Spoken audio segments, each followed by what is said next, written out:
Tu t'apprêtes à écouter un nouvel échange avec une personne passionnée et passionnante et j'espère que tu trouveras dans cet épisode des idées, des concepts ou des techniques qui t'inspireront ou te motiveront. Tu pourras retrouver les notes de cet épisode ainsi que les liens vers les ressources citées au cours de l'échange en cliquant sur le premier lien dans la description de l'épisode. Pour encourager et soutenir la production de ce podcast, je t'invite à mettre 5 étoiles ou un like sur la plateforme sur laquelle tu l'écoutes. Merci beaucoup à toi. Et sans plus attendre, c'est parti pour l'épisode. Hello et bienvenue dans le podcast Upgrade. Dans ce nouvel épisode, j'ai le plaisir d'accueillir quelqu'un que je connais très bien au niveau professionnel et un petit peu aussi au niveau personnel. Il s'agit de Camille Bigeaud. Camille, bienvenue dans Upgrade. Ça me fait vraiment très plaisir de t'accueillir. Merci beaucoup. Ça me fait très plaisir d'être là aussi. Donc Camille, tu connais le principe. Je vais te présenter rapidement. Bien sûr, après, tu vas rajouter des choses. Je ne connais pas tout de toi, bien sûr. Mais déjà, je sais que tu as 33 ans, l'âge du Christ, comme tu le dis si bien. Et tu es batteuse, mais pas que. Tu es aussi musicienne, tu joues d'autres instruments, tu composes également, tu es aussi autrice, donc tu fais des paroles pour tes chansons, bien sûr. Mais tu as aussi écrit, tu as conçu une méthode de batterie qui s'appelle l'Odyssée des polyrythmies. Tu nous expliqueras d'ailleurs la polyrythmie plus en détail. Je vais te laisser le soin de le faire. Ta méthode, elle est sortie en 2022, si j'ai bien juste.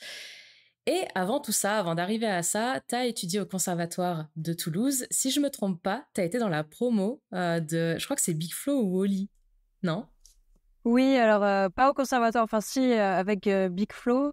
Il était dans la classe de batterie aussi et je crois que c'était l'année en dessous de moi. Mais ouais, on s'est côtoyé un peu au conservatoire et aussi au lycée à Saint-Cernin en option musique. Nickel. Moi, à l'époque où je t'ai connue, tu jouais dans un groupe qui reprenait des musiques de Genesis qui s'appelait Genesia, a tribute to Genesis, voilà. Ensuite, tu as joué dans un opéra rock, Le Rouge et le Noir. Voilà, donc là, moi, j'ai pas vu tout ça. Je savais que tu le faisais, mais je l'ai pas vu. Par contre, je suis venue t'applaudir quand tu jouais à l'époque avec Jennifer. Et aussi quand tu jouais avec une artiste qui s'appelle Mae. Alors là, je sais jamais comment on prononce son nom, je suis désolée. De Faïs, je sais pas comment on le prononce. Exactement, c'est De Faïs, bravo. De Faïs, voilà. J'étais ça. venue aussi t'applaudir au Festival Jazz à Vienne de mémoire en 2021. Voilà, donc ça, c'est ce que je sais. Je sais aussi que tu as fait pas mal de masterclass, de choses comme ça, et pas qu'en France, puisque tu as eu quand même l'honneur d'intervenir dans des grandes chaînes de batterie, notamment Drumeo et Drum Channel, qui sont vraiment très, très reconnus dans notre milieu. Je dis notre milieu parce que l'audience sait que je suis batteuse aussi. Donc voilà. Et tu as participé aussi à pas mal de festivals. Je vais pas tous les citer, mais en gros, tu es quand même très, très, très présente sur la scène de batterie internationale. Donc, tu as quand même un sacré parcours et c'est surtout pour ça aussi que je t'ai invité aujourd'hui dans ce podcast pour qu'on discute de ton parcours, qu'on discute un petit peu aussi des challenges que tu as pu relever pour arriver là où tu en es actuellement, de ce qui va arriver aussi pour la suite, de ce que tu veux faire, tout ça. Enfin bref, on a plein de sujets à aborder. Donc, encore une fois, merci beaucoup d'avoir accepté mon invitation. Et est-ce que tu as quelque chose à ajouter sur cette introduction? Déjà, merci pour cette introduction. C'était assez complet et c'est chouette. Et est-ce que j'ai quelque chose à rajouter? Pas spécialement, à part que je compose aussi et du coup des chansons avec de plus en plus de voix et je me mets de plus en plus au chant. Ça fait un moment que je chante depuis que j'ai 15 ans, mais c'est plus pour moi et en postant des petits trucs, de temps en temps, mais j'ai jamais fait ça professionnellement et là je commence vraiment à le faire et notamment avec une composition que j'ai faite batterie-voix, que j'ai pu que je joue en festival de batterie et tout, pour vraiment introduire ce côté un peu plus pop-folk avec la voix sur le côté professionnel, quoi. Donc voilà, mais sinon c'était très, très complet, bravo. Composition d'ailleurs qui est incroyable. Personnellement, je l'adore. D'ailleurs, je la mettrai en lien, bien sûr, hein, dans la description de l'épisode. Je mettrai plein de liens avec, bien sûr, ton Instagram, tout ça. Enfin bref, et cette vidéo parce que franchement, cette composition, elle est incroyable. En parlant de travail, j'aimerais savoir qu'est-ce qui t'a amené à faire de la batterie. Alors, j'ai entendu que tu avais une maman qui est percussionniste. J'imagine que ça t'a mis un pied dedans. Mais entre avoir une maman qui fait un métier et ensuite toi l'exercer, en plus c'est pas exactement la même chose, batterie et percussion. Donc ouais, pas du tout, ouais, même. Donc entre avoir une maman qui est dans un milieu et ensuite toi aller dans un milieu qui est similaire, il y a quand même, une différence. Donc comment c'est arrivé tout ça? Alors effectivement, donc les percussions, c'est pas tout à fait pareil. Ma mère, elle faisait vraiment des percussions avec les mains, donc voilà, tout ce qui est congas, tambour, et cetera. Et bon, bien sûr, avec des baguettes aussi, mais voilà, elle n'utilisait pas les pieds, c'était vraiment que avec les 2 mains.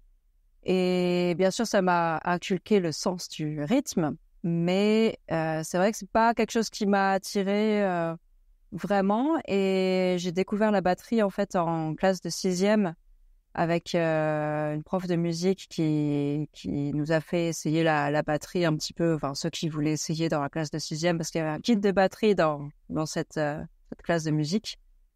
Et du coup, voilà, j'ai pu essayer pour la première fois en faisant juste un punchak très basique. Et ça m'a fait un déclic, quoi. J'ai vraiment trouvé ça très agréable, j'ai beaucoup aimé.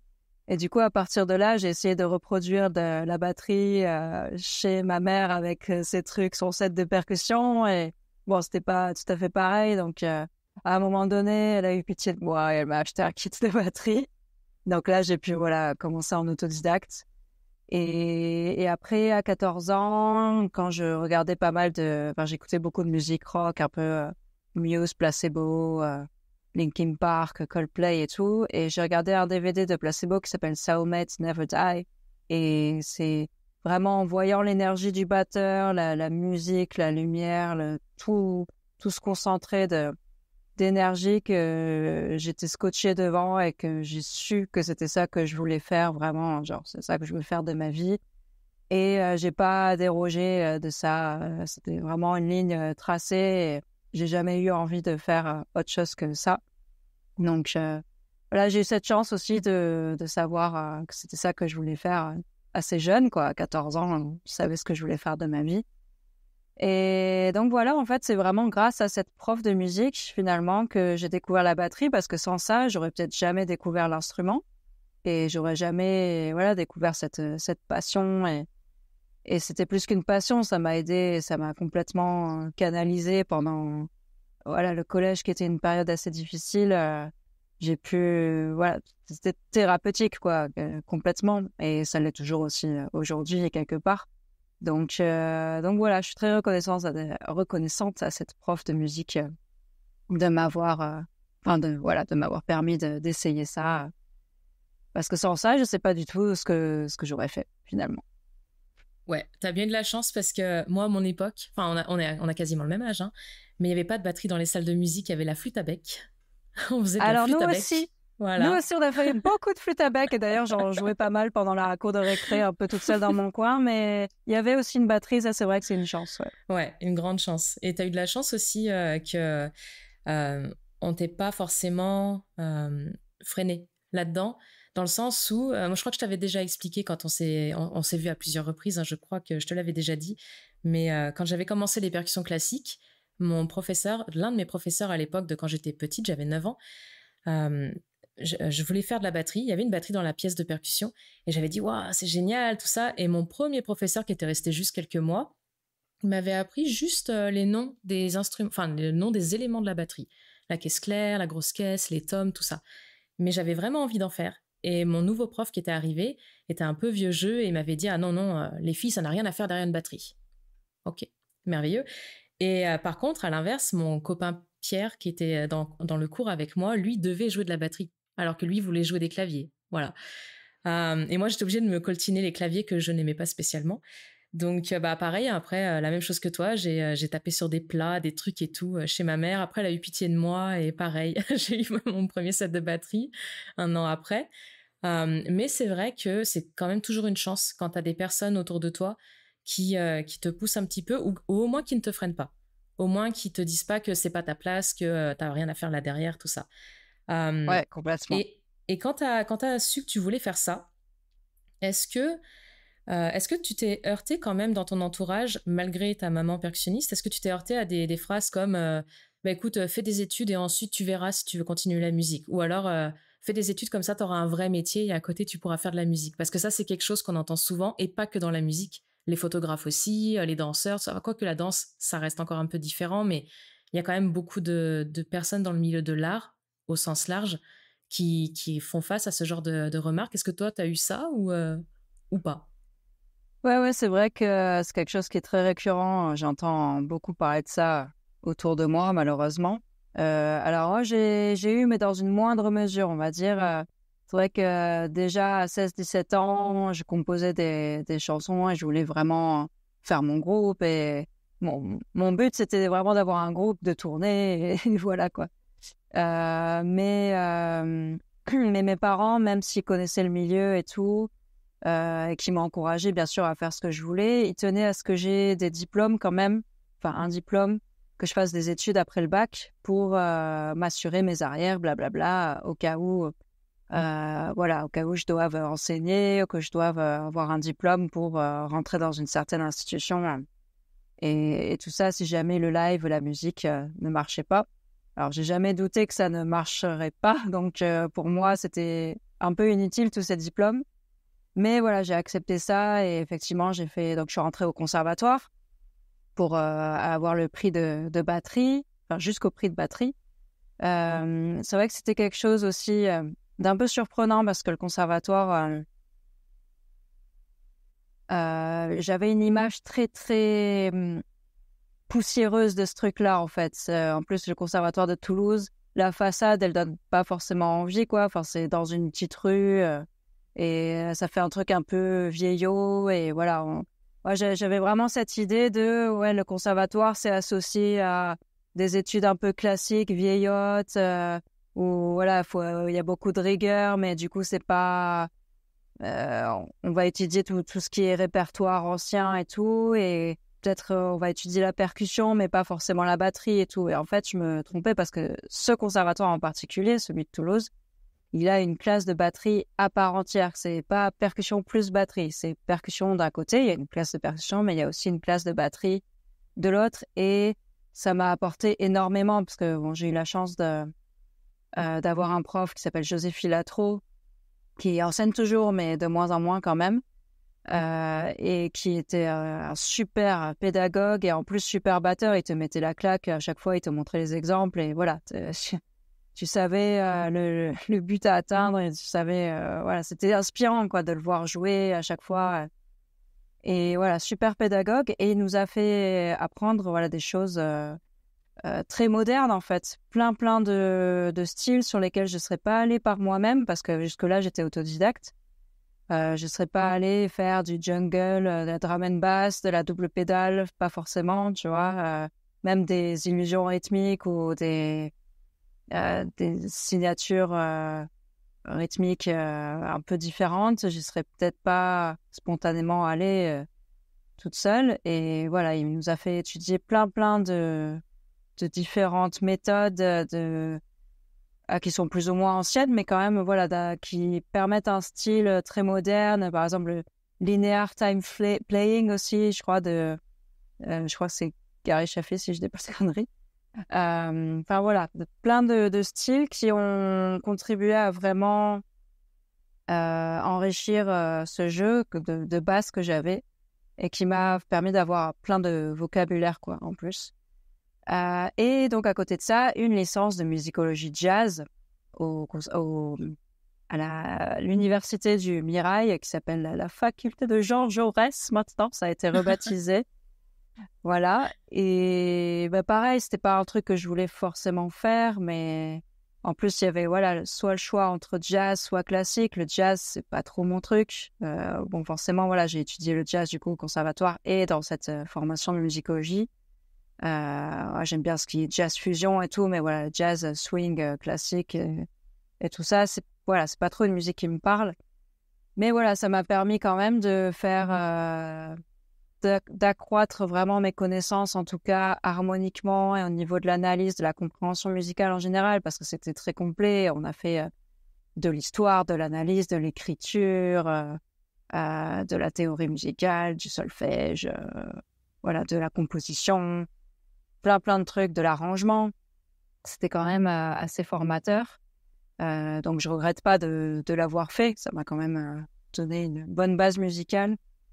Donc voilà, si on m'avait pas imposé de faire des études ou d'obtenir ce diplôme-là, je sais pas trop ce que j'aurais fait, mais probablement je me serais lancée vraiment à fond dans mes compos, dans créer un groupe et dans essayer de le faire marcher. C'est vrai que quand t'as 17-18 ans, t'as vraiment le jus pour faire ça, t'as l'inspiration, t'as tous les rêves qui sont pas encore réalisés. Effectivement, tu peux tomber de haut, du coup, mais peut-être que, enfin, je sais pas, je suis curieuse de savoir, de me demander à quoi aurait ressemblé ma vie si je m'étais autorisée, si j'avais pu m'autoriser à vraiment entrer dans ce truc-là et pas passer par la case études. Bien sûr, m'a donné un socle de formation, mais tout ce que je fais aujourd'hui, bon, à part le conservatoire quand même qui a été assez déterminant, tout ce que j'ai fait en musicologie jazz, ça n'a pas tant déterminé que ça mon cursus et j'aurais pu faire tout ce que je fais aujourd'hui sans ça, quoi. Donc voilà, il y a ces petits questionnements, mais c'est vrai que voilà, j'ai toujours été encouragée par mes proches c'est vrai que je viens d'une famille en fait de musiciens, même mon père, il a été musicien pendant une période. Mes grands-parents, ils sont aussi artistes à leur façon. Enfin, ma grand-mère, elle est dessinatrice. Mon grand-père, rien à voir, il n'est pas artiste, mais voilà, on baigne un peu dans un milieu. Mon oncle, enfin, j'ai 2 oncles qui sont aussi dans la musique. Et il y en a un, c'est le DJ Dynasty. Donc, il a quand même apporté pas mal au hip-hop, au rap, etc. Et j'ai un autre oncle qui a un son aussi. Donc, voilà, en fait, j'ai quand même cette bienveillance dans la famille qui comprend ce milieu musical et qui sait que c'est possible d'en vivre et que la passion est là, quoi. Et voilà, après, j'ai pu retrouver ce truc de ouais, mais faire un vrai métier et tout. Je l'ai retrouvé un peu insinué, par exemple au collège, quand on arrive en 3e et qu'on doit faire nos vœux un petit peu de ce qu'on veut faire et tout. Et je disais, sans aucune hésitation, batteuse, quoi. Et je me rappelle que ma prof principale, qui était une super prof d'histoire d'ailleurs, voilà, c'était un peu avec un ton qui se foutait un peu de ma gueule, tu vois, gentiment, tu vois, mais oui, alors devant toute la classe, oui, Camille, elle veut faire batteuse, tout ça. Et voilà, on sentait qu'elle ne le prenait absolument pas au sérieux, alors que, voilà, si, c'est un truc qui existe bel et bien. Tu lui as reparlé à ta prof depuis? Non, mais j'aurais Tu voulu. devrais, tu Franchement, devrais. j'y repensais de temps en temps. Je me suis dit, j'aimerais bien la contacter pour lui montrer ce que je fais et pour lui dire, vous savez, c'est un vrai métier en fait, et Tu c'est quelque devrais. chose de très cool, tu vois. Mais j'ai pas son contact, peut-être que j'essaierai de le retrouver, mais Ça se retrouve, ça. Ça se retrouve. ça se retrouve, ouais. Enfin, c'est incroyable.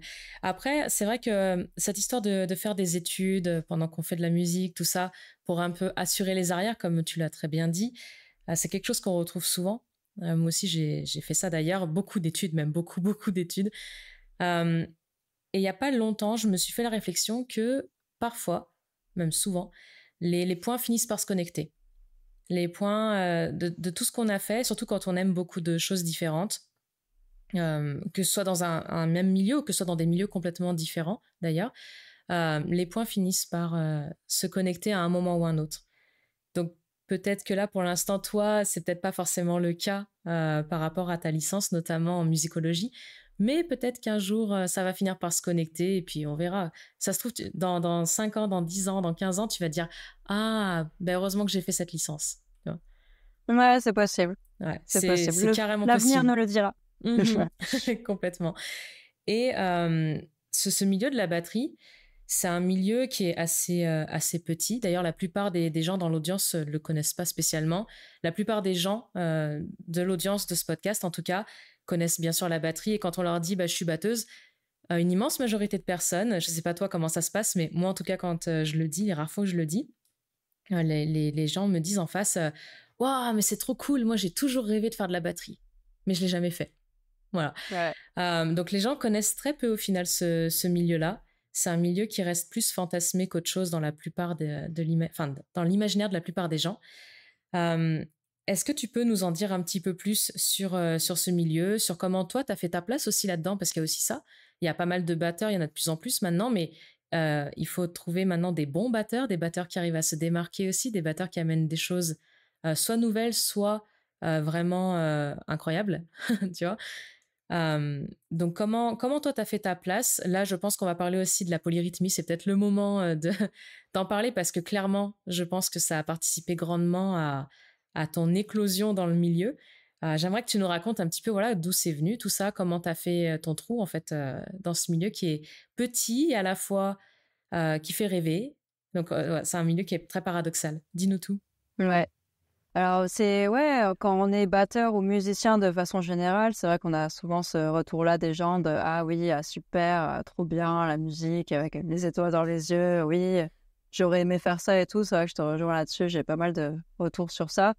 Après, c'est vrai que quand tu pars pas avec une base, justement, une famille soutenante et tout, voilà, ça peut mettre un peu des bâtons dans les roues et t'empêcher de réaliser ce rêve, te donner en tout cas la confiance et l'assurance que c'est une vie qui est tout à fait possible et qui est même souhaitable puisque c'est de vivre de ce qu'on aime et de sa passion.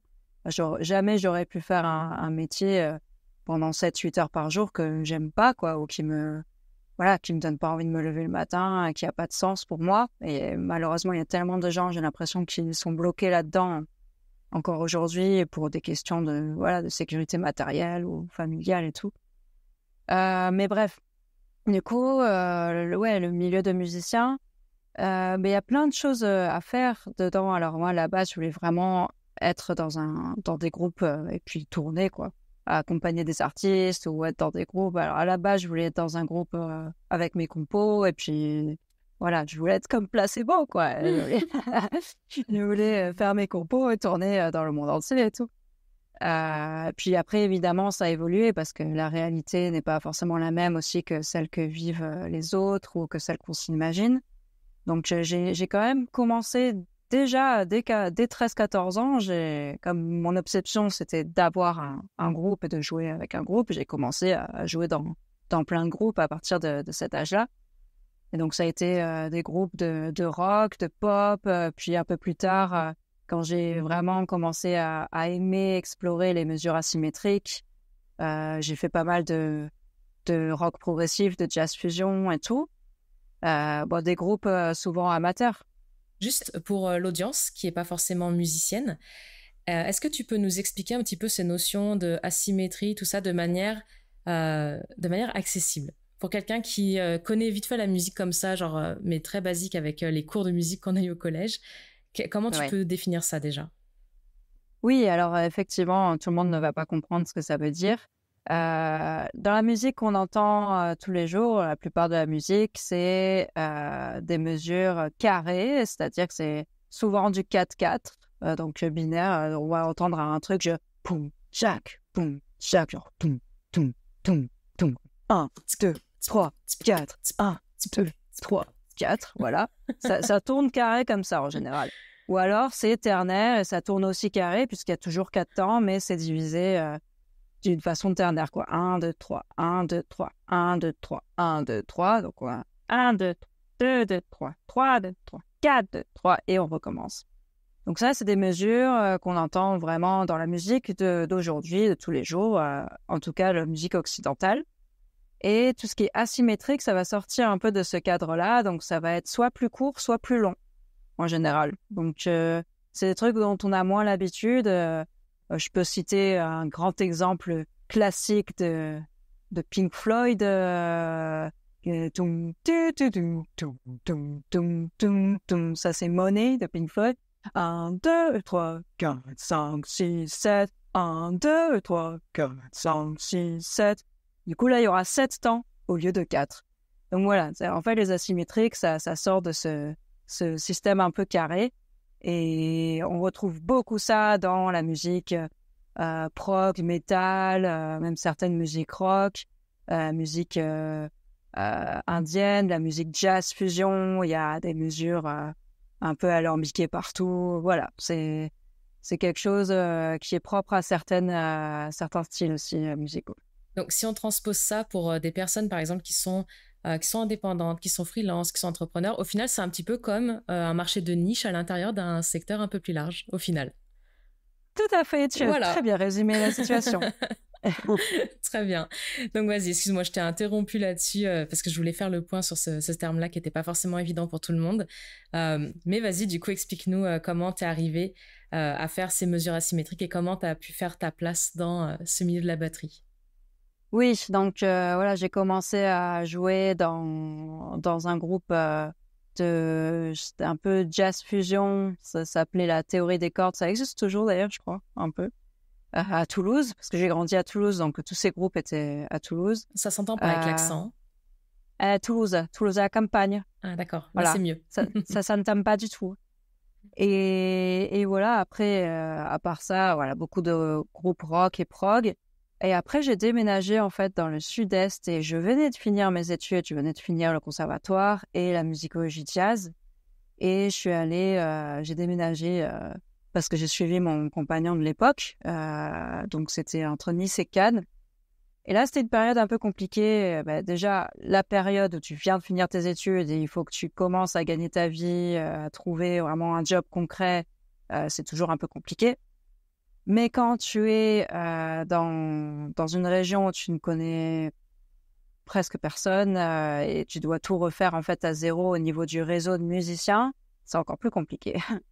Mais je pense que en regardant avec du recul, ça a été carrément une période déterminante et en fait aller là-bas, ça m'a permis, avec plein de paramètres que je vais expliquer là, de démarrer concrètement ma carrière. Alors déjà, j'ai rejoint un tribute à Genesis, donc je crois que tu en as parlé tout à l'heure en intro, qui s'appelle Genesia, qui existe toujours d'ailleurs, qui tourne toujours. Je connaissais pas du tout Genesis, mais j'aimais bien, voilà, Phil Collins, sa voix et tout. Et j'avais déjà, je connaissais les plus grands tubes. J'avais déjà exploré un morceau que je connaissais moins qui s'appelle Squonk, parce que j'avais fait un défi pour pouvoir entendre mon ex-beau-père chanter, parce qu'il chante très très faux. Eh bien, il fallait que je fasse cette cover de Squonk en la jouant vraiment bien et tout. Donc, c'est ce que j'ai fait. C'était voilà, un challenge, un pari familial assez drôle. Et en fait, cette vidéo, outre le fait qu'elle m'ait permis de commencer déjà à relever du note à note de Genesis, elle a eu beaucoup de succès, cette vidéo. Alors, c'est étonnant, hein, c'est à chaque fois qu'on on fait les choses vraiment pour le fun et sans aucune attente que ça prend souvent des proportions qu'on n'attend pas, du coup.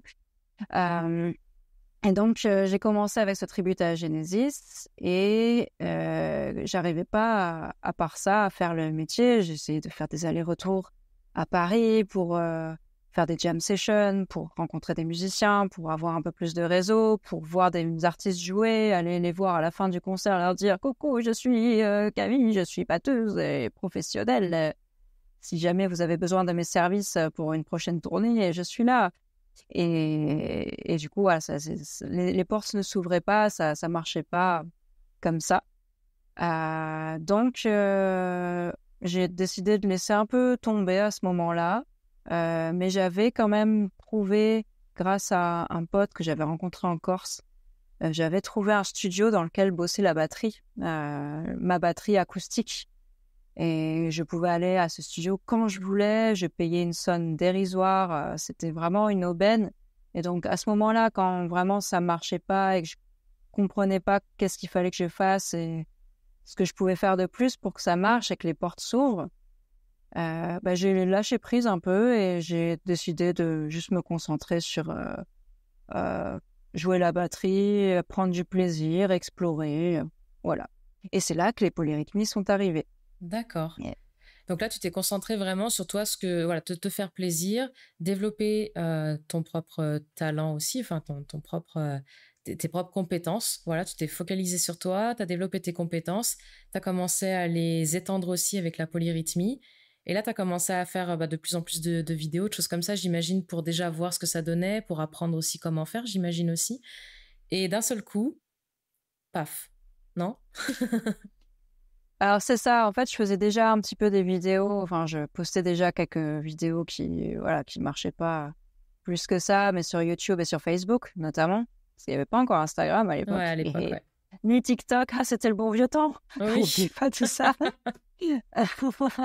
Et donc, ouais, j'avais déjà posté quelques vidéos. Et en fait, j'ai commencé à explorer une première polyrythmie. Et une fois qu'au bout de 2-3 mois, j'arrivais à la jouer en entier sans erreur, je trouvais ça super intéressant. Donc, j'ai posté cette vidéo. Et c'est cette vidéo-là de la première polyrythmie qui a fait vraiment décoller ma carrière, qui a fait le buzz un peu sur Facebook. Elle a été beaucoup vue mondialement par toute la communauté des batteurs.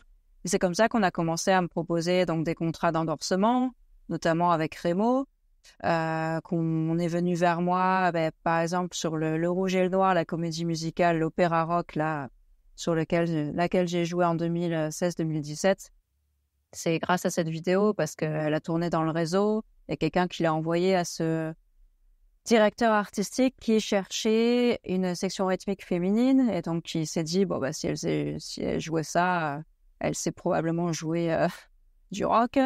Donc voilà, il m'a contacté. C'est là que j'ai pu rentrer dans ça. Et aussi, je suis rentrée dans un orchestre de soirée privée qui s'appelait Life Orchestra sur Paris, qui m'a aussi permis de faire pas mal de cachets pour avoir ma première intermittence, parce que c'est quand même un régime dont on dispose en France qui est assez précieux, en tout cas qui est une grande aide quand on fait que ça et que il y a des périodes où, voilà, des périodes où on bosse beaucoup, des périodes où on bosse officiellement un peu moins. Ça n'empêche pas qu'on bosse pour soi et que, voilà, c'est aussi une idée reçue beaucoup qu'ont les gens qu'on ne bosse que sur les shows. Mais non, en fait, on bosse tous les jours et même plus que les autres gens parce que vraiment, pour s'imposer soi-même des jours off ou des week-ends, c'est très dur, quoi.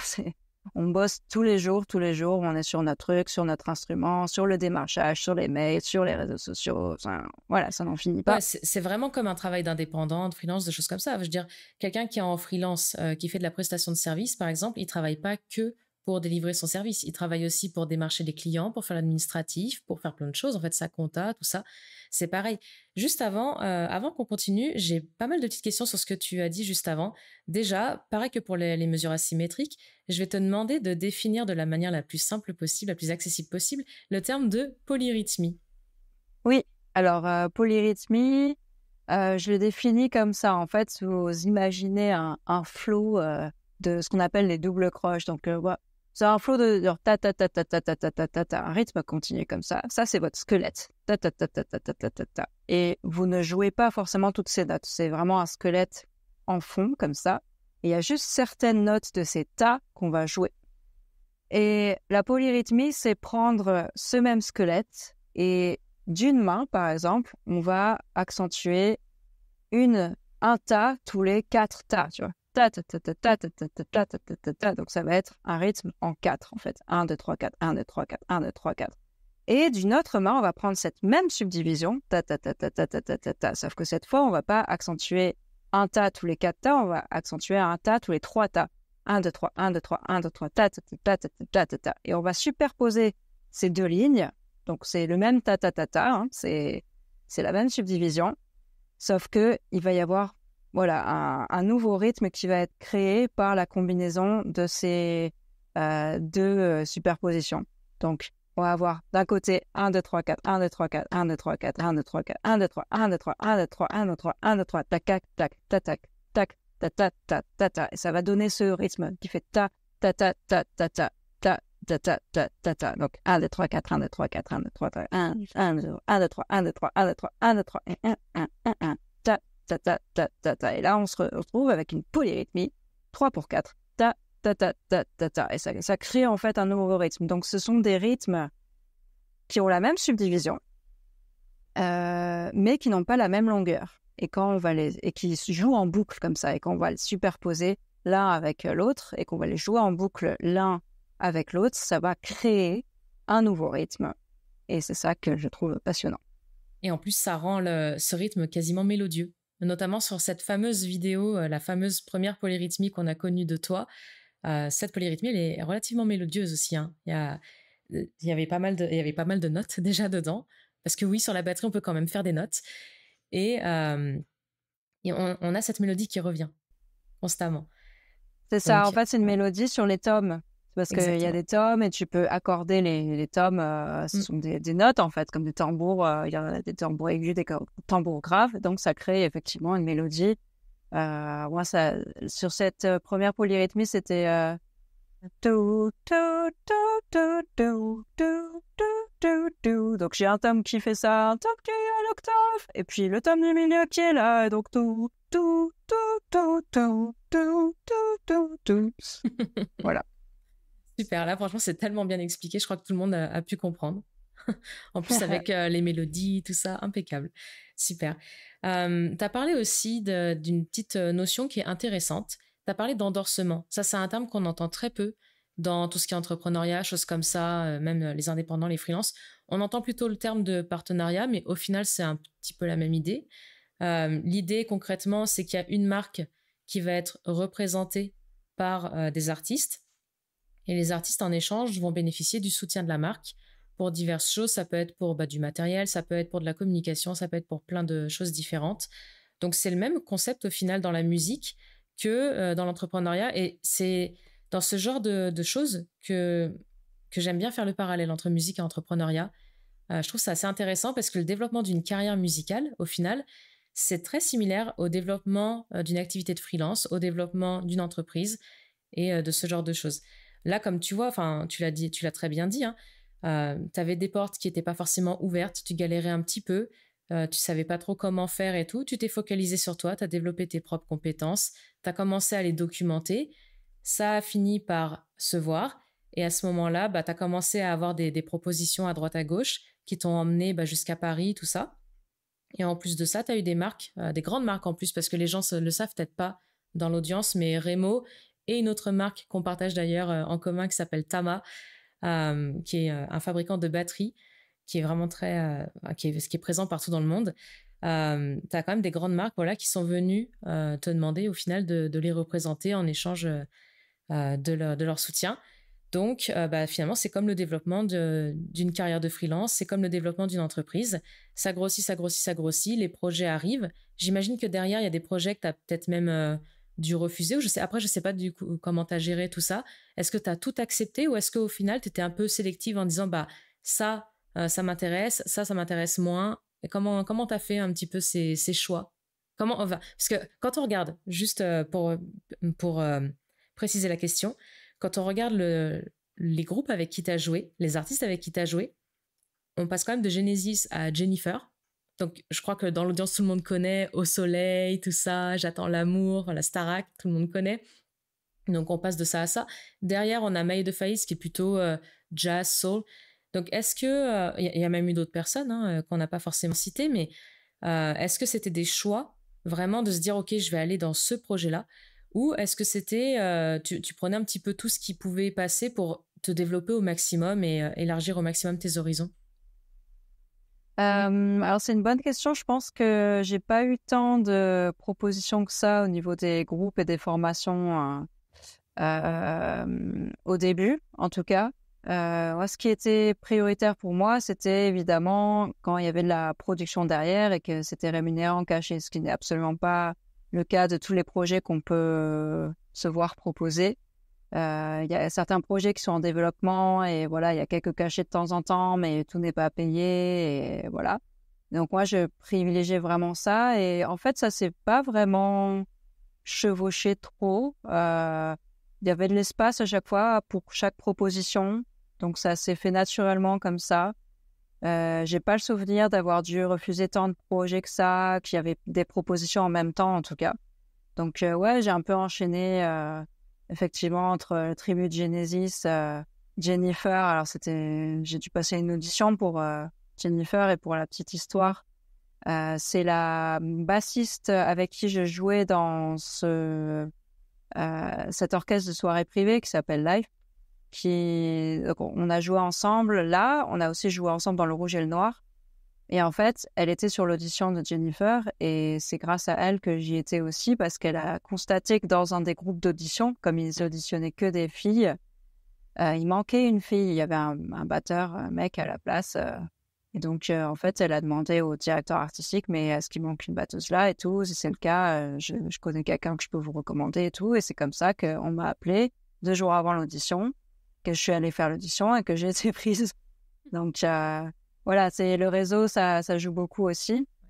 Et récemment, par contre, alors effectivement, j'accepte pas des projets où il n'y a pas de rémunération, où c'est pas professionnel vraiment, où il n'y a pas de déclaration en cachet, où il n'y a pas de budget derrière, à part si vraiment c'est du gros coup de cœur, mais ça ne m'est pas encore arrivé. Et puis récemment, voilà, on m'a proposé aussi pas mal de projets, mais je suis dans une démarche un peu différente récemment. Déjà, je suis assez installée, on va dire, dans le milieu pour avoir la chance de pouvoir choisir, tout simplement, de pouvoir sélectionner, parce qu'effectivement, au début, on n'a pas forcément ce pouvoir-là, parce qu'on veut juste faire notre intermittence et survivre et faire de l'expérience aussi, tout simplement. Et là, avec l'expérience de 7-8 ans que voilà, je peux me permettre de me concentrer aussi sur mon propre projet que j'ai envie de plus en plus de développer, les projets de compo. Justement, on arrive à mon premier rêve de faire des compos et les réaliser, les jouer. Donc voilà, grâce à tout ce qui est festival de batterie, masterclass, parce que je fais beaucoup de masterclass où en fait ça allie démonstration de batterie, jeu sur mes compos, donc c'est un peu un concert de moi en solo, quelque part, et des temps de pédagogie, donc j'explique ce que je fais, de questions-réponses, c'est un peu comme une conférence en fait, les masterclass où je joue et j'explique ce que je fais et je réponds aux questions en même temps. Et donc grâce à tout ça, et tout ce que je fais voilà à côté avec la batterie, j'ai pu développer des compos sur la batterie, mais de plus en plus mes compos aussi musicales de manière générale. Et voilà, aujourd'hui, je peux choisir et dire, en fait, j'ai fait un contrat entre guillemets, une sorte de promesse avec moi-même où, comme je ne veux plus délayer mes propres compos et ma disponibilité pour réaliser ces compositions. Je n'accepte plus de projets extérieurs, sauf quand vraiment la musique me plaît grave autant que mes compos, ou voilà, que ça m'enthousiasme vraiment, ou que voilà des projets un peu faciles à mettre en place pour continuer à faire des cachets pour l'intermittence, notamment des soirées privées, ou voilà, là c'est du répertoire, on connaît, on est habitué, on connaît, on vient, on joue à l'oreille et tout se passe bien. Et par exemple, récemment, je remplace aussi une pote, Liza, sur son tribute à CDC, Ladies Ball Breaker, parce que déjà, elle a du mal à trouver quelqu'un pour la remplacer, et parce que ça me fait aussi des cachets, parce que voilà, le fait de faire des choix, de se concentrer vraiment sur mon projet qui est en développement, fait que j'ai pas non plus énormément de cachets du coup derrière. Donc voilà, je fais des espèces de compromis comme ça. Mais en général, voilà, il n'y a pas trop de projets qui se bousculent en même temps. Et de toute façon, il y a toujours des critères qui font qu'on va aller vers certains projets et pas d'autres. Et du coup, ça fait le tri très vite. Et voilà, chaque projet a sa place sur une certaine période, quoi. Et c'est vrai que c'est important d'avoir ce genre de critères, surtout dans un milieu comme le nôtre, et tous les milieux, en fait, où il y a comment dire, c'est pas une guéguerre, c'est pas le mot, mais c'est un peu le mot quand même, entre amateurs et professionnels. C'est quelque chose, c'est un vrai sujet, c'est un vrai débat, c'est une vraie discussion. Personnellement, je suis issue du monde amateur dans les orchestres, notamment les orchestres d'harmonie et ensuite d'autres orchestres. Et il y a clairement ce fossé, il y a clairement ce décalage, et pas dans le sens où on penserait, honnêtement. On pourrait penser que souvent, c'est les pros qui regardent un peu les amateurs de haut, tout ça. Moi, de mon expérience, je trouve plutôt l'inverse. En fait, je trouve souvent des gens dans le milieu amateur qui n'ont peut-être pas forcément conscience de la tonne de travail que ça demande d'en faire son métier, et qui se disent oh ben nous c'est bon, on répète une fois tous les vendredis soirs, on fait des super concerts devant 3000 personnes, je veux dire on se fait pas payer pour ça, je vois pas pourquoi toi on te paierait. Voilà. Exactement, ouais. Et on se rend pas compte de du niveau en fait d'implication qu'il faut, du niveau aussi de persévérance qu'il faut quand on est dans ce métier-là. Mais c'est vrai que on fait face dans ce genre de milieu.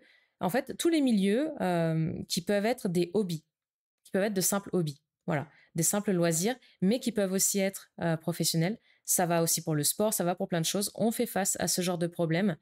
Après, pour le sport, on voit un petit peu la différence parce que les sportifs, on les voit s'entraîner, il y a beaucoup de choses sur les réseaux sociaux.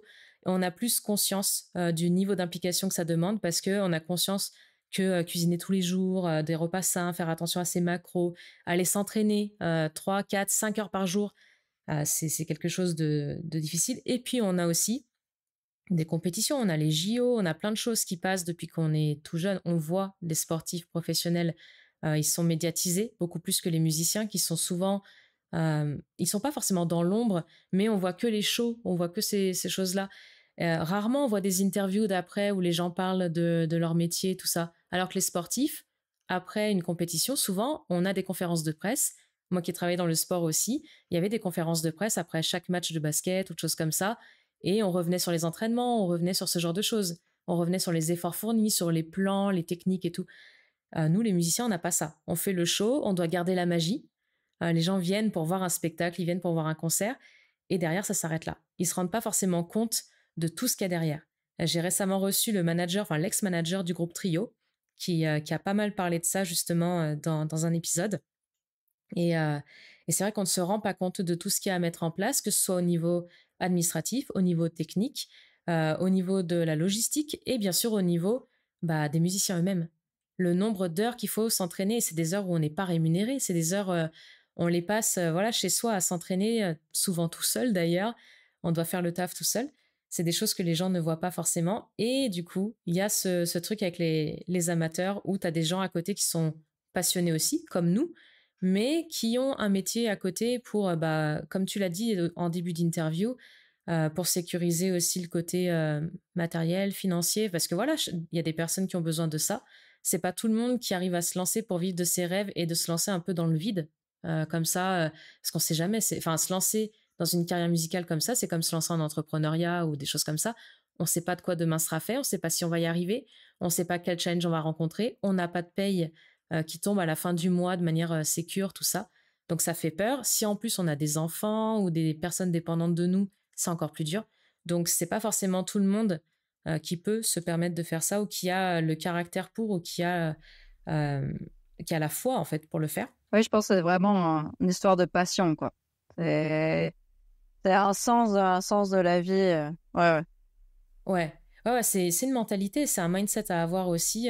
C'est pas tout le monde qui l'a et c'est OK, hein, c'est tout à fait normal. Sinon, on serait trop nombreux, je pense, sur le marché. Ouais. Il y aurait pas assez de salariés non plus. Enfin bref, ce serait un peu le bordel. Mais en tout cas, c'est vrai qu'il y a ce contraste entre amateur et professionnel. Et c'est, je pense, super important quand on veut développer une carrière, que ce soit dans la musique ou dans tout autre secteur similaire, d'avoir des critères. D'avoir ce genre de critères, de ne pas se laisser en fait happer par des milieux amateurs qui peuvent faire appel à nous. Moi, combien de fois on m'a demandé de venir à la batterie ou aux percussions dans tel ou tel orchestre, on me payait une misère et puis moi j'y allais pendant des années. Hein. Et au bout d'un moment, il a fallu dire stop. Et quand on dit stop, il y a un peu ce truc de ah ça y est, elle se prend pour ah ça y est, ah. Ouais. Alors qu'en fait non, c'est juste que au bout d'un moment, il faut bien qu'on se paye. Il faut faire des choix et ces choix plaisent pas forcément à tout le monde, mais il faut les faire. Donc, c'est important de mettre en place ce genre de critères et de faire, comme tu as dit, un contrat avec soi-même aussi. De se dire, OK, moi, à partir de ce jour, écoute, je priorise tel ou tel aspect pour grandir dans ma carrière, pour atteindre mes objectifs. Toi, ton rêve, c'était de faire tes propres compositions, de tourner avec. Là, tu es en train de toucher ton rêve du doigt parce que tu commences déjà à tourner dans, comme tu l'as dit, les festivals, les choses comme ça, des masterclass où tu joues tes propres compositions. Donc ça y est, le truc est enfin, il est enfin accessible, quoi. Ton rêve est là. Donc c'est le moment clairement de mettre des critères, de mettre des barrières. Et je pense que c'est quelque chose que beaucoup de musiciens et beaucoup d'artistes et de personnes dans des milieux similaires devraient faire. Et ils ont peur de le faire souvent. Parce qu'ils pensent que ça va leur fermer des portes, alors qu'au final, ça permet aussi de grandir et d'atteindre nos propres objectifs. Voilà. Oui, après, c'est une sorte d'expérience. Moi, j'ai passé quand même pas mal d'années à à jouer pour les uns les autres et c'était très bien parce que ça m'a permis de gagner aussi confiance en moi et de gagner de l'expérience tout simplement. Et vient un moment donné où voilà, tu t'assois avec toi-même et tu dis: «OK, qu'est-ce qui m'est vraiment important pour moi là maintenant? Qu'est-ce qui me tiendrait à cœur?» Et c'est comme ça que, voilà, tu dis: «OK, il y a ça, mais en fait, ça prend énormément de temps et d'énergie et je peux pas faire autre chose que ça ou alors très peu, quoi». Parce que Mm. déjà quand il y a que ça, quand il y a qu'un truc qu'on veut prioriser, malgré ça, le temps nous manque. Alors quand il y a en plus d'autres choses, à côté, ça devient difficile. Donc c'est un constat que tu finis par faire naturellement, quoi. Te dire: «Bon, bah, OK, j'ai envie de faire ça, d'arriver là. Là, il faut effectivement prioriser des trucs et dire non à certaines choses. Et ça, je pense que tu peux le faire au bout d'un certain temps d'expérience où tu as expérimenté assez de choses pour te dire, OK, ça m'intéresse, ça m'intéresse pas ou plus. Et voilà, de faire vraiment le tri Ouais, entre ce qui t'appelle et ce qui t'appelle plus à certains moments, quoi. carrément. Et au-delà de cette question, donc là, on a parlé un petit peu amateur, professionnel, les choix, les critères, tout ça. Il y a un autre aspect que j'aimerais aborder avec toi, qui est un petit peu plus, enfin c'est un peu plus personnel entre guillemets, mais c'est la place des femmes dans ce genre de milieu, qui est aussi, là je fais un parallèle avec l'entrepreneuriat aussi, parce que dans l'entrepreneuriat, alors il y a de plus en plus de femmes, mais ça reste quand même une minorité.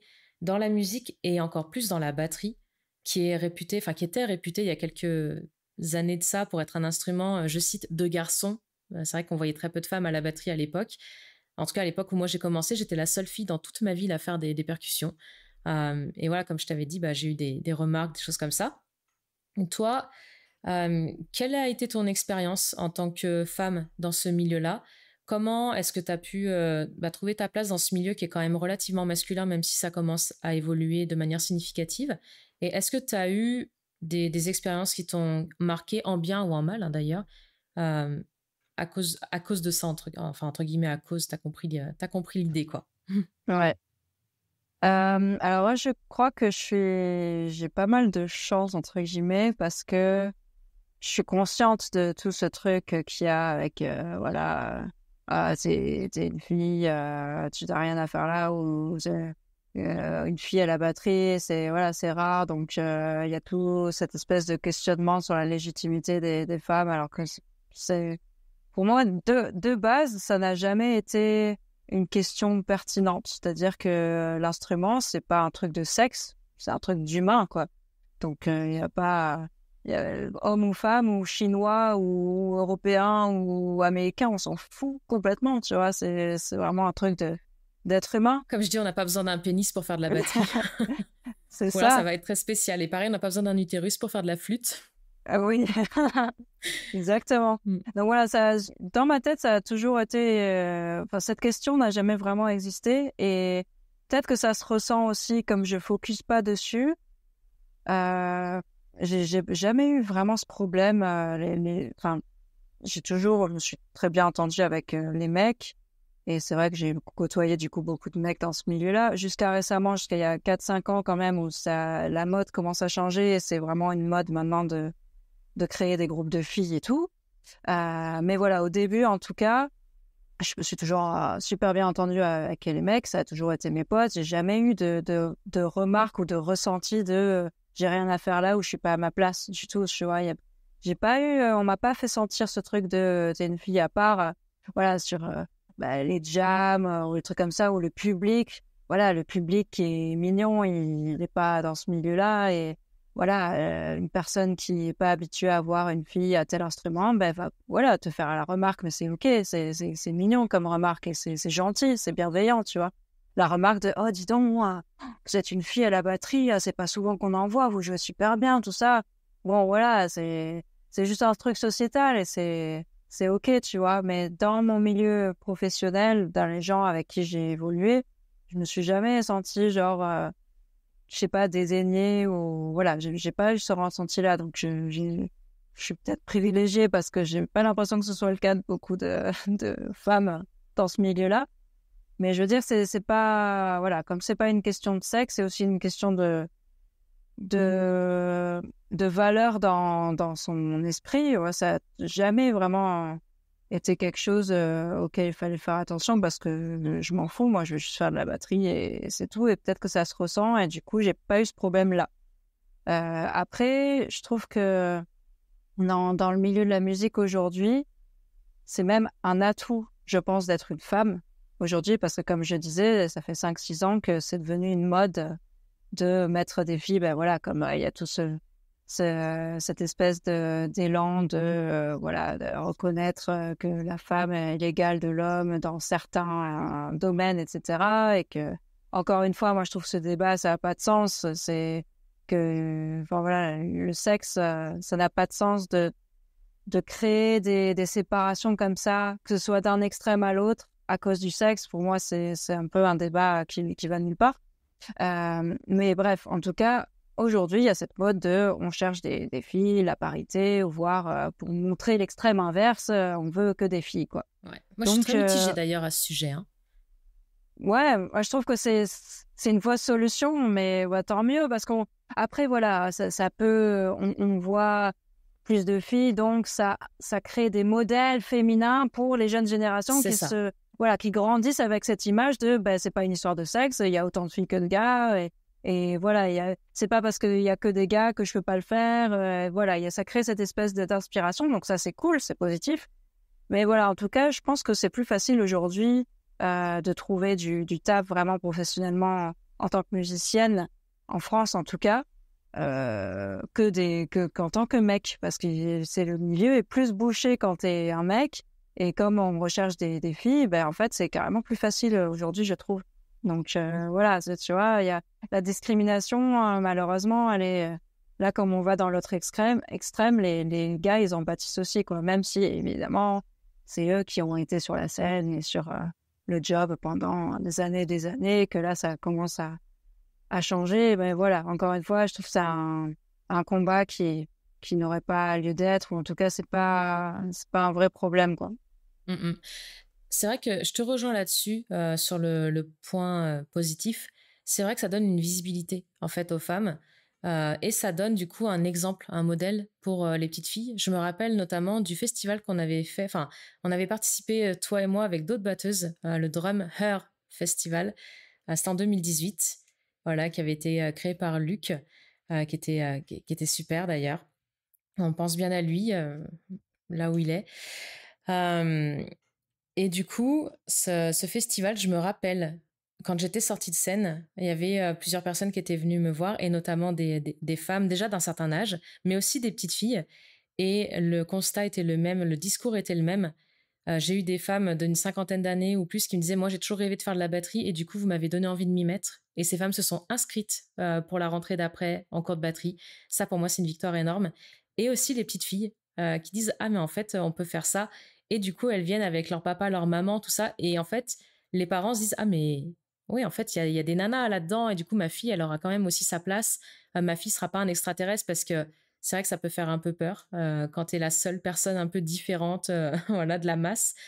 Et donc, je pense qu'en soi, c'est très bénéfique de mettre de plus en plus de femmes sur le devant de la scène.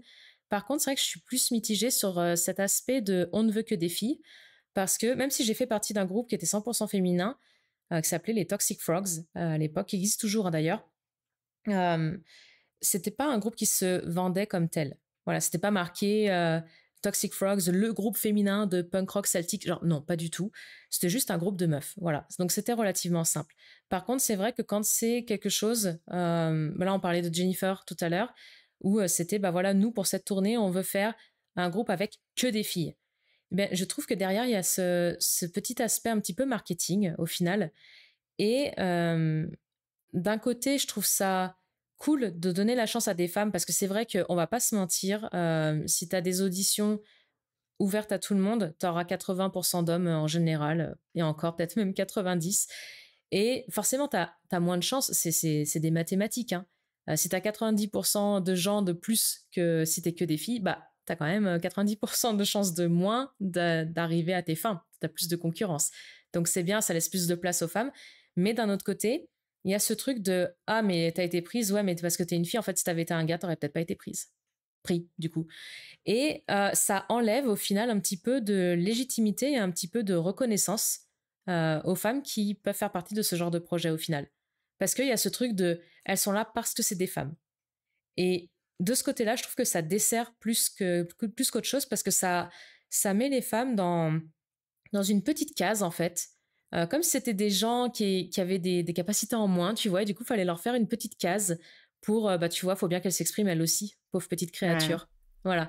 Ouais. Mais ça, je pense, ça dépend des projets parce que quand même, les gens, à mon avis, savent reconnaître quand il y a vraiment du travail derrière et qu'une personne est bonne à son instrument.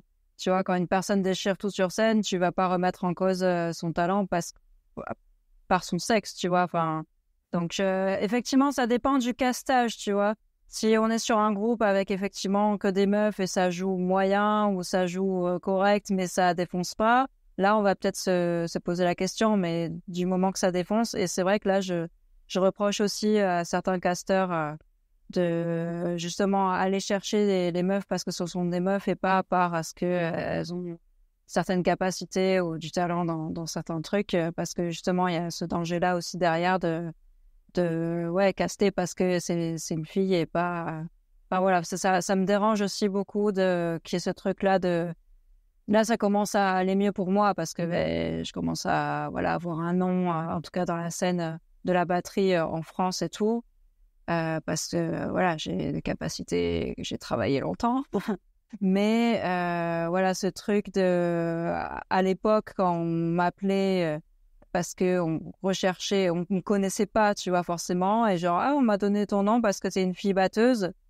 Mais viens pas me chercher parce que je suis une fille, viens me chercher parce que tu sais comment je joue et que tu as envie de mon jeu, tu vois. Ouais. C'est ça m'énerve un petit peu, qu'il Ouais. y ait encore ça. Mais bon, Ouais, voilà, je te après, rejoins. Je te rejoins c'est peut-être là-dessus. une période de transition, tu vois, où on C'est va ça. comprendre pour les jeunes générations et tout que c'est quelque chose qui est possible pour les femmes et tout, et dans plein de milieux différents.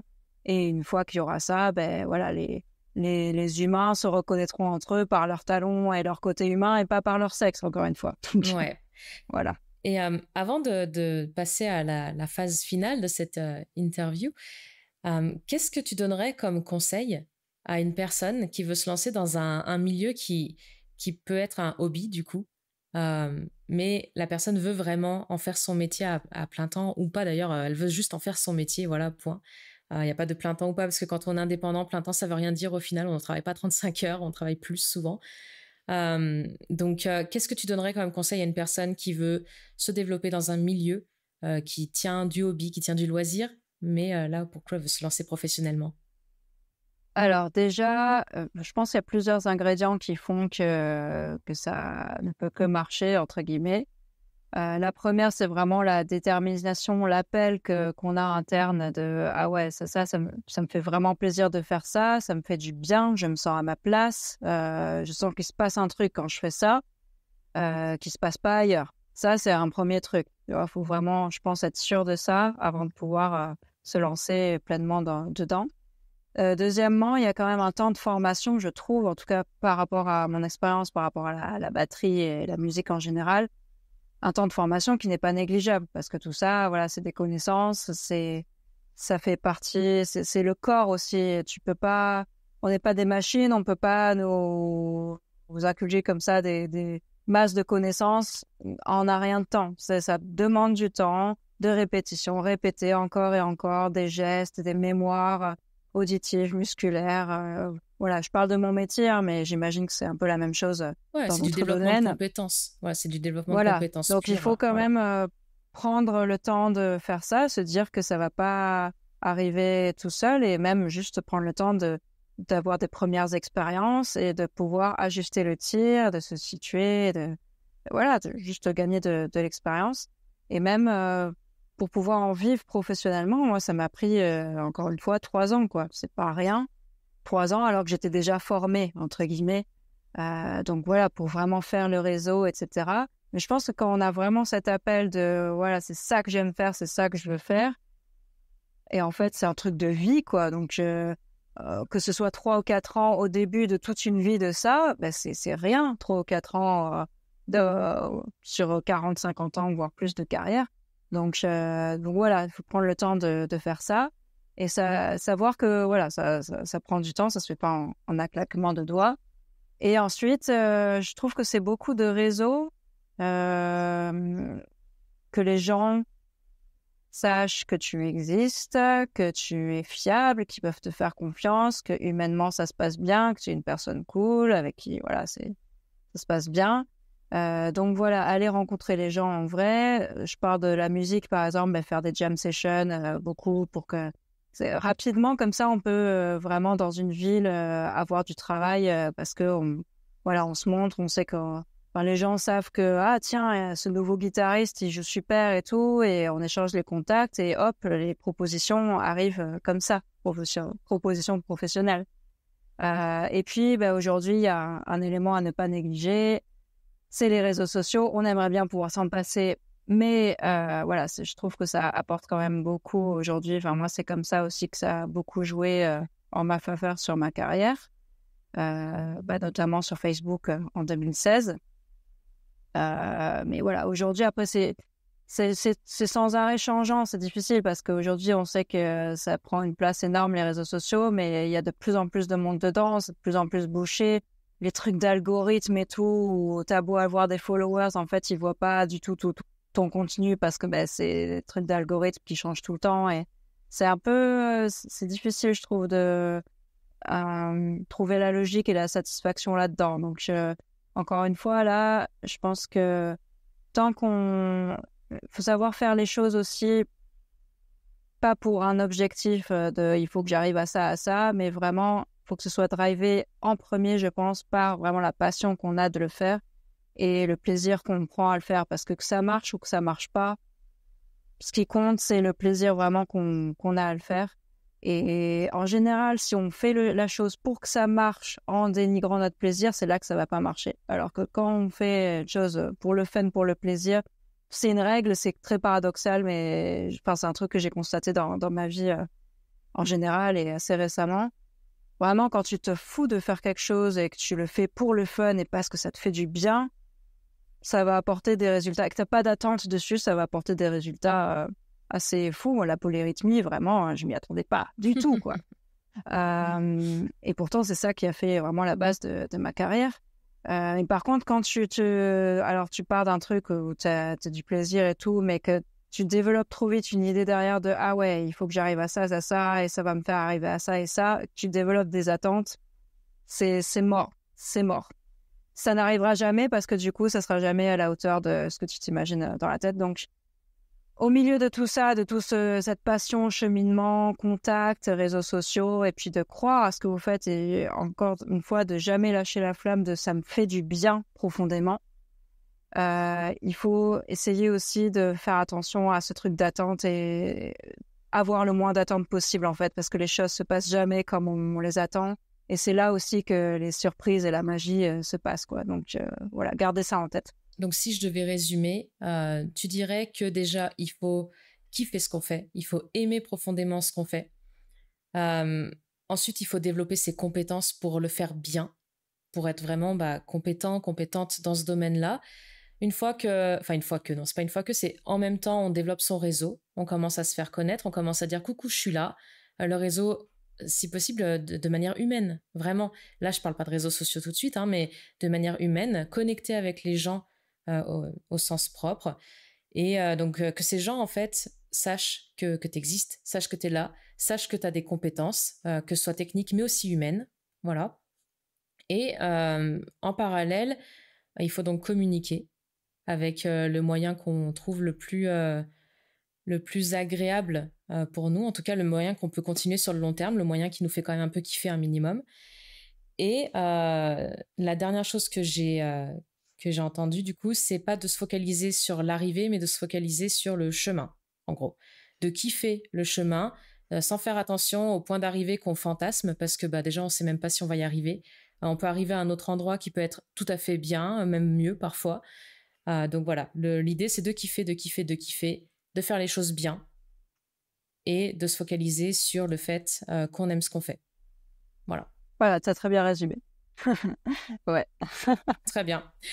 Avant d'arrêter cette interview, avant de terminer cette interview, j'ai une question pour toi, mais qui vient pas de moi cette fois. Elle vient de quelqu'un que tu connais, je pense, qui est la dernière personne que j'ai interviewée avant toi. Alors, l'ordre n'était pas censé être comme ça, mais pour le coup, c'est tombé sur toi à cause d'un petit décalage d'une autre interview. Et cet invité, c'était Clément Desplat, qui a créé la marque Vicori. Voilà, la marque de baguettes que tu connais sans doute. Donc, Clément a posé une question qui est très intime, qui est très personnelle. Je m'y attendais absolument pas. Et le fait qu'elle tombe sur toi, je trouve ça génial parce que je sais que tu es quelqu'un aussi d'assez spirituel, qui aime bien réfléchir au sens de la vie, au sens des choses, qui aime bien analyser aussi les choses, qui est assez connecté à ses émotions aussi. Donc, la question de Clément, c'est la suivante. Quand est-ce que tu as pleuré pour la dernière fois et pourquoi? Oh, wow! Elle est forte celle-là. Ah ouais! Pas mal. Alors, je crois que la dernière fois que j'ai... Ah! Ça peut être de joie ou de tristesse, hein. Après, Ouais. pleurer, c'est pleurer. La toute dernière fois, ouais, je crois que je m'en souviens. C'était dans le train, de retour vers Paris. Je venais de passer un moment avec un pote en Dordogne.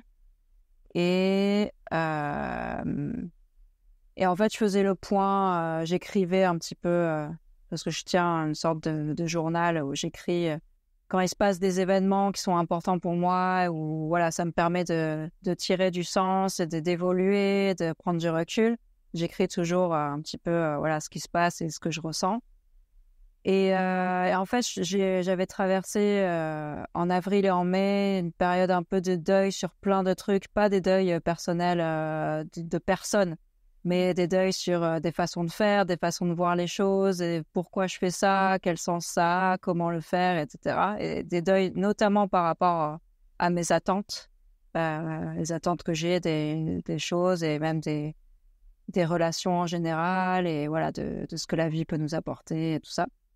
Et voilà, et en fait, après ce séjour en Dordogne, j'ai réalisé encore des trucs qui étaient que dans ma tête et qui n'étaient pas en vrai. Et du coup, ça m'a fait faire un autre deuil, entre guillemets, de ces fantasmes-là et qui n'étaient pas connectés avec la réalité concrète. Et du coup, alors, en réalisant ça, en écrivant, ben voilà, je pleurais tranquillement, hein. C'était un petit pleur mignon, mais voilà, c'était pour ça. Ok, très bien, c'est beau. C'est beau. Non, mais c'est beau quand même de faire ce genre de réalisation, de penser comme ça. Il y a des gens qui s'empêchent de faire ça pour s'empêcher de le faire. Et ils vont sur les réseaux, ils vont scroller pour essayer d'annihiler un petit peu leurs pensées.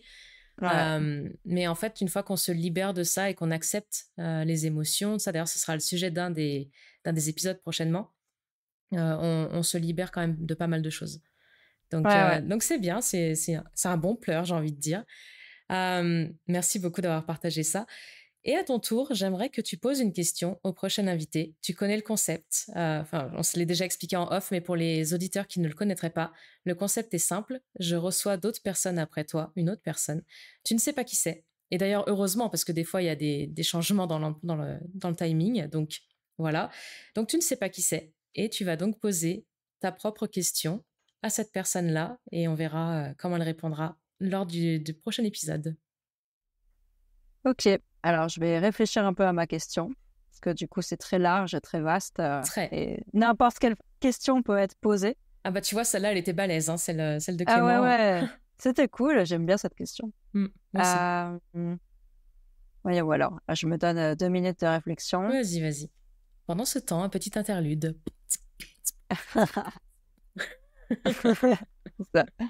En 4-4, si tu n'avais aucune restriction, si tout était possible dans la vie, quel serait le rêve le plus fou que tu aimerais réaliser? Ok, très bonne question aussi. J'ai hâte de voir la réponse du prochain invité. Ça va être très intéressant. Donc, si tu n'avais aucune restriction, quel rêve le plus fou tu voudrais réaliser? Ouais, tu voudrais réaliser. Ok, trop bien. Bah, j'ai vraiment hâte parce que c'est vrai que cette question-là, elle revient de temps en temps quand on se dit, ouais, si je gagnais au loto ou des choses comme ça. Oui, c'est ça, exactement. Ouais. Mais c'est vrai qu'il y a des gens qui réfléchissent pas forcément à ça parce qu'ils sont très cartésiens, ils se disent, moi, de toute façon, je joue pas au loto. Voilà. Oui, voilà. Donc, à quoi bon réfléchir à quelque chose si ça n'est pas réalisable? Bah oui. Voilà.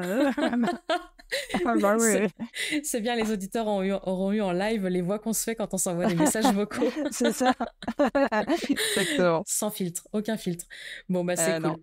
En tout cas, Camille, merci beaucoup d'avoir participé à cet épisode. Ça m'a fait super plaisir de te recevoir. Ça m'a fait très plaisir aussi d'échanger sur tous ces thèmes. C'était super intéressant. J'espère que ça plaira aussi aux auditeurs, même ceux qui ne sont pas forcément musiciens, parce qu'il y a quand même eu pas mal de parallèles avec le milieu de l'entrepreneuriat et du freelancing, tout ça. Ouais. Donc vraiment, Pareil. ouais, merci beaucoup. C'était vraiment cool. Merci.